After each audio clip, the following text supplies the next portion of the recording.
I am thou, thou art I. Thou hast acquired a new vow. It shall become the wings of rebellion that breaketh the cord of the glove of power. With the rebirth of the hangman, I have obtained the broken winds that shall lead to freedom and a new waifu. I'm alive? This is unacceptable, Nintendo. Iwata will hear about this. What's that noise? Senpai? Is it really you? No. Oh, Senpai, you've been gone for so long! How long exactly? Since August 14th, 2014, to be precise. It's April 4th, 2017. Where have you been? Do you remember anything? I remember a child dressed as Teddy, watching Black Bible, and a long ropey white strand leaving my body, but everything after that's just fuzzy. Oh, yes, the contest. Well, there's no time to reminisce. It's an emergency. Well, did my Tango the Month subscription run out? Senpai, Persona released today. Huh? Now hold on a Shibuya minute. Even I know that Persona was supposed to be released winter of 2014. Bakuutsuki! It was delayed, I swear. Delayed 3 years? I wasn't born yesterday, I was dead actually. So if you'll excuse me, I gotta get back to watching Satoshi Kon's Dream Machine. He finished it in heaven. Wait, Senpai, don't kill yourself just yet. What's this? Take your heart. It's true. We must hurry to the living room and play it before we get bombarded by all the spoilers that are set to hit our virgin eyes at any second.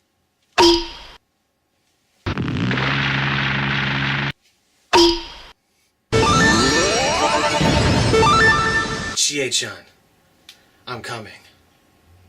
Chie-chan, if we can't be together in life or in 3 dimensions, at least we can be together in death. I have to do something quickly. I can't lose Senpai again. I know what I must do.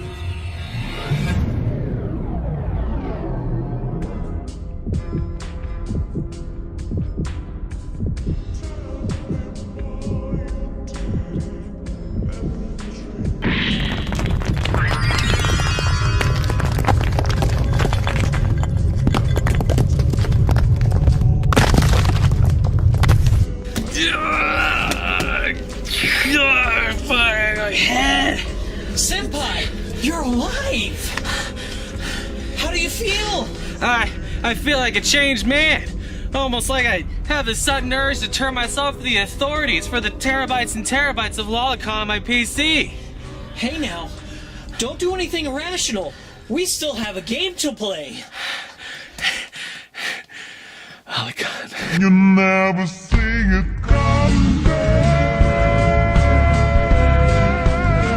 You said that my mind is to pasteurize. You're done now. By the time it sees you, you're not surprised.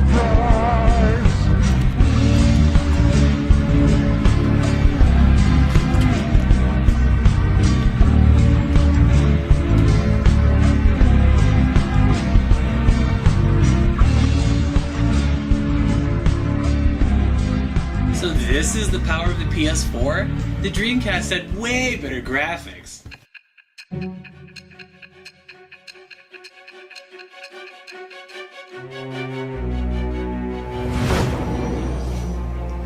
This is so good. Katsura Hashino-san, I am forever in your anal debt. Woo! We managed to avoid the spoilers. And it's all thanks to Atlas USA for shielding us from the outside world. We would have never been able to do that on our own. Right. Fuck the sun. Hey, Senpai. Was Persona worth coming back to life for? You know what? Yeah, it was. We gotta tell the rest of the world about this. We can't. Why the Tamagoto not? Because the Japanese masters have forbidden it. Japanese masters? Japanese masters? Japanese masters? If we disobey their rules, they'll shut down our YouTube channel. No, not my YouTube channel. That's where I keep all my Linkin Park anime music videos. I worked real hard on those. Senpai, we can't tell anyone that we played Persona. It's destined to remain a niche game by the ancient ones that keep us safe from spoilers. Japanese masters? Yatai! I have an idea. What if we talk about Persona without actually showing Persona? I don't understand. Do you recall the haiku of the old man and the waterfowl? I don't understand. The duck calls at dawn. An old man quacks in reply. Now pranks shall commence.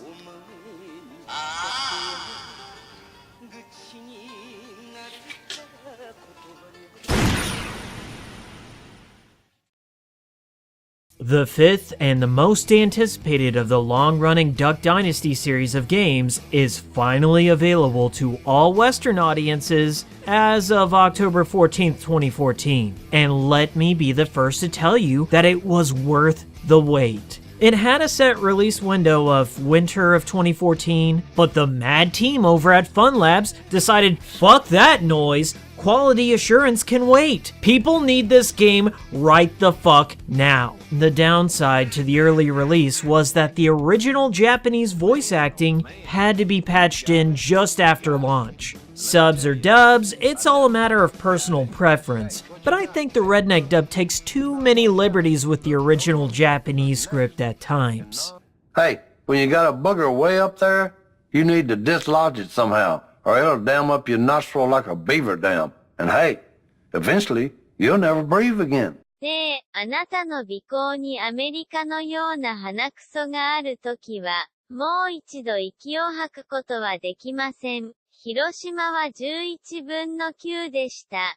Just like its predecessor, Duck Dynasty 4, The Camouflage, you play as a fish-out-of-water protagonist, John Luke Robertson, who arrives in western Louisiana, Japan, after doing a stint in the pokey after stopping a dog rape from going down. As a result of not having a beard, you're immediately treated as an outcast. So you're trying to prove that you're a good person through righteous deeds like bringing forth the Beaver Holocaust to earn your rightful place in the Robertson clan. You do the honors. You got it? Yes, sir. I can do this. Get it done.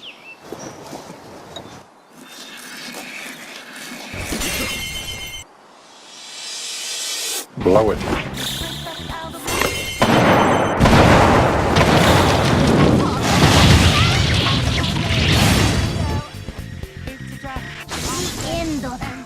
You mostly spend your time building up your social links with your uncles by hunting ducks, fishing, and listening to your daddy's advice. Because if there's one thing I know, is that there is definitely a right way to blow one, and there is definitely a wrong way to blow one. Yeah, I see that. Your daddy gave you good advice. The central goal here is to change the racist and homophobic hearts of the members of the Robertson clan one by one. You do this by entering duck blinds, also known as the Redneck Palaces. Here, you have to use the latent power of the Second Amendment to defeat the evil within the bayou.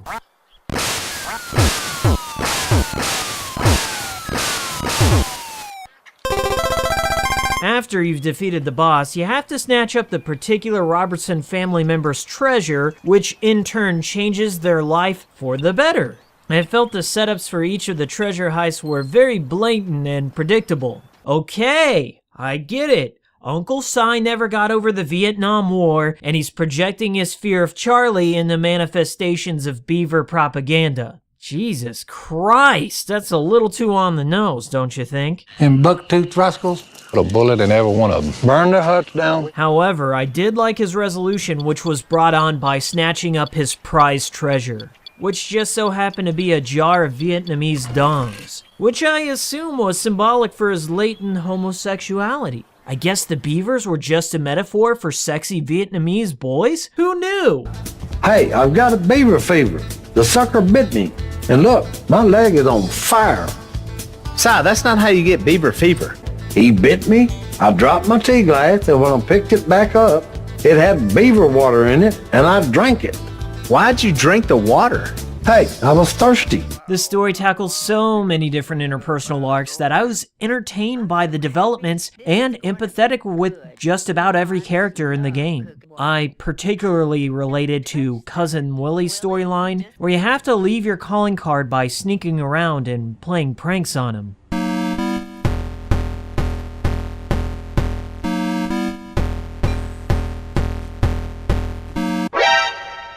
I know Fun Labs doesn't want me to show the conclusion of this scene, but I'm willing to put my YouTube channel on the line for my personal integrity. When you take Willie's heart, he removes his mask to reveal that he was an undercover weeaboo in the bayou, just looking for acceptance from his family, but instead finding only ridicule and pranks. Look at him, pretending he's a ninja with his samurai sword. That's embarrassing. Hey, let's mess with him. The game streamlines a lot of the quest giving by integrating a cell phone, which handles a lot of the conversations. Your dad's got a surprise for y'all. There's an airboat out there for each of you. However, I find most of the conversations tend to be redundant and repeat the same topics ad nauseum, so I skip the majority of them. Luke, it's Mammal Kate. We're getting ready for dinner, but we don't have any catfish. We're going to need a lot of catfish for dinner. Catfish are going to be a little harder to find than usual, especially the big ones. Bet you didn't know your mom knew so much about fishing. Not only do the conversations tend to go in circles revolving around a central topic, but when I finally get some free time, all I want to do is build up my social links and explore the Japanese wilderness, but this dumb mascot dog just keeps getting in my way and telling me to go to bed. Where's the button to feed him some chocolate so I can get some shit done in my life? I want to mention that Duck Dynasty is one of the most stylized games I've ever played. Graphics? It has them. Every bit of the interface was drawn with special attention to detail and blends to create one fantastic mosaic of Japanese pop art. The menus are colorful with a drab earth tone palette that immerses the player in the Harajuku swamp scene. It's just outstanding. I also want to mention the terrifying in-your-face transition of the award notification that had me throwing my controller in terror and excitement each time it popped.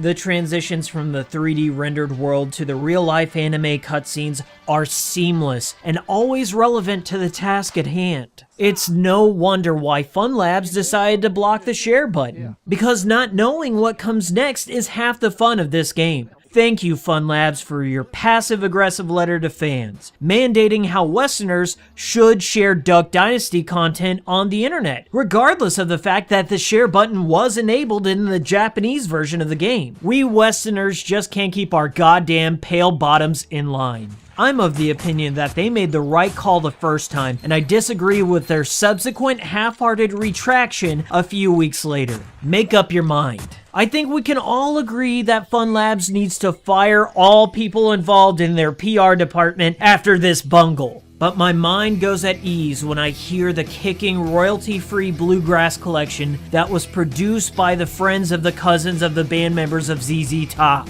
I'm reminded how fortunate we were to even get this game at all. Wake Up, Get Iced Tea, and Cousin Willie Power being my two favorite tracks in this anthology. The average playthrough of Duck Dynasty is anywhere between 4 and 6 hours, but you could easily put 100 hours in it if you truly wanted to. Just take your time and enjoy all the duck calling QTEs, perfect auto-aiming shotguns, and the best rubber banding AI boat races that Duck Dynasty has to offer you at the special clearance price of $5 from Walmart. Games like this just don't come around often enough, and it's definitely worth your time if you're the kind of person that doesn't value their time. Thanks for watching, and I'll see you all next time. Konnichiwa, Japanese masters. God Emperor Rog here with a quick update on some cabinet changes. Turnbull, you're out. Paul Hogan is in. Now on to more important matters. I want to thank based Atlas USA for being the dark nanny localization company we deserved but nobody wanted. Without you blocking the share button on our PS4s, who would save us from the spoilers of a game that was released in Japan in 2015? Certainly not filthy Elgato game capturing dingo fuckers. You fear those nipples. As a down under gamer, I'm used to my Prime Minister deciding what content in our video games is safe for my sensitive adult eyes and what size our women's norks must be in our pornographic kinos before I can go out behind the shed and have an old tug of the koala. It's because of the heroes at Fatless that we are all safe from the following list of Persona spoilers. Number 1. Tomomi Fujimori was under the control of the Night Queen. Number 2. It was all a dream and everyone forgets each other. Number 3. The protagonist dies in a futile attempt to stop NYX. Number 4. Adachi was possessed by some god of fog or some dumb shit. Number 5. Uncle C was a duck from the beginning and you were all hunting people all along. This is God Emperor Rod signing off, telling you that Futaba is best girl and asking why still no Catherine too.